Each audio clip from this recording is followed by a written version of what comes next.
Meanwhile, I'd invite Dr. Faisal. Faisal represents Kerala in Chandigarh, and he is with us for a long time, done his PG as well. He's associate professor at the Advanced Eye Center, and he's here to talk to you. Thank you, ma'am. At the outset, I thank Professor Kaushik and the AIOC for giving an opportunity for presenting this very informative topics today in the early morning. So Gaurav already told about how to read a normal printout and what is normal. Normal means your patient data fell within the 90%, 95% of the normative data. So why we are stressing glaucoma, as we know, is a leading cause of irreversible blindness throughout the world, and the structural damage precedes the functional changes always. So to get a field changes at a corresponding area, we need at least 25 to 30% ganglion cell happen before depositing on the visual field. So early examination is crucial. Structural imaging has a potential role for early pickup of the disease, so you can delay the disease progression. So imagings are objective and allow quantitative measurement also, help perimetric glaucoma also. So what is a normal printout? Gaurav already mentioned. I'm not going to do a good signal strength. All the data should be labeled very nicely, and all the maps should be like you already explained about the segmentation, and also I'll be going through some cases. So this is a 62-year-old female came with angle closure glaucoma. Now you can on disc evaluation, you could see there is inferior thinning and disc hemorrhage and corresponding large area of the RNFL loss, RNFL thinning. And the OCT picked the lesion. The OCT RNFL shows this inferior thinning, and in the right eye, and the GCC picked this lesion like horizontal, respecting the horizontal meridian. Why this GCC also picked the defect is wedge is so large which crosses the macular area as we traces peripherally. So this is another case. The green may not be normal. Why I said that the inferior there is a RNFL loss, thinning and RNFL loss, but see the superior part, you could see there is a small wedge-shaped defect, RNFL thinning, which is more marked on the red-free filters, but the OCT, the superior part shows as green in the quadratic map, also in the clockwise map, but the circle already picked this red area, but it's not displayed in the quadrant-wise or in the clockwise map because it's taken average. The average fell within that normal limit. That's why it shows green, but the patient has glaucoma. The superior also there is a loss.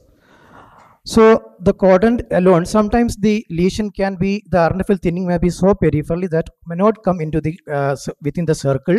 Here you could see there is a RNFL thinning at the periphery, which was picked by the thickness map very well as a blue, marked as an arrow, and the OCT RNFL shows normal, but there is a field loss of nasal stop loss corresponding to the RNFL loss on this picture.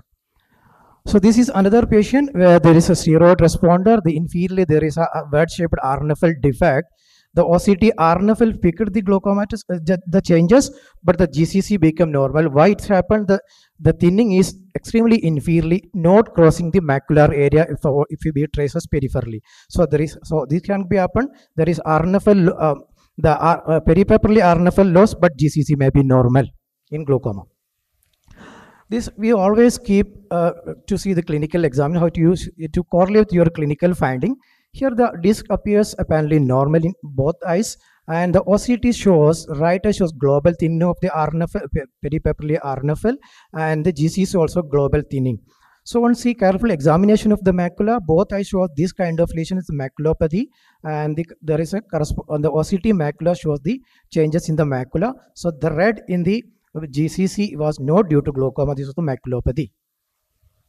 So this another case, there is peripapillary RNFL was normal in the OCT, whereas in the GCC there is a red area, but this is almost whole quadrant loss. So should think about the other causes also, as this looks normal and good concentric neuroretinal dream. On seeing the fundus as a whole, you could see there is a changes of BRVO. So this BRVO changes lead to a thinning of the GCC. So myopia is always a problem for assessing the OCT. There is a disc lesser tilted and a large area of peripapillary atrophy. What happened to OCT? OCT shows even that there is a white view always means above the normal. We can see there is a large peripapillar area. You could see the scleral show also, even that the OCT shows white. So interpretation of OCT is careful in high myopia here, and also segmentation will be a problem in high myopias. Like here, see the global thinning of the GCC, and the segmentation is not properly done due to high myopia. So this is another patient, 45-year-old male, which came with decreased vision both eye. The OCT shows there is inferior thinning and also some papillomacular bundle loss in the left eye. Whereas in the GCC shows there is a vertical lesion, vertical loss of the GCC, and the field forms a hemianopic pattern, that is due to left homonymous myopia. So the glaucomatous GCC have a pattern of respecting the horizontal form, like first form as a horizontal raphe, then the horizontal area become widen, and like that, not always the vertical lesions.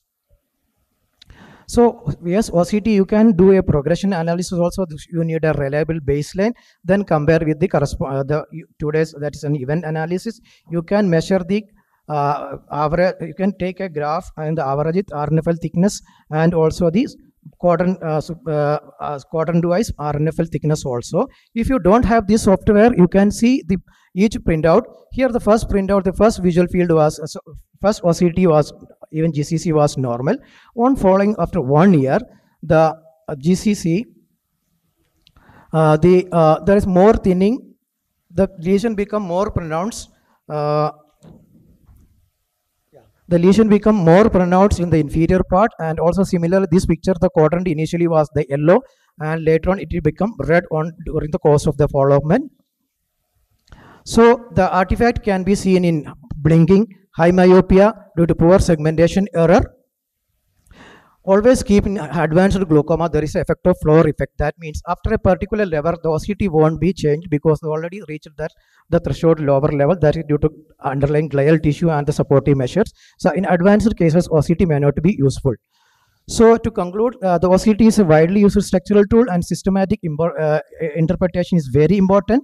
And GCA is gaining popularity nowadays. And red lesion can be artifact, glaucomatous changes, or maybe non-glaucomatous, and not a substitute for your clinical skill and examination, but a good complement for your clinical evaluation, and kindly correlate clinically. That's all.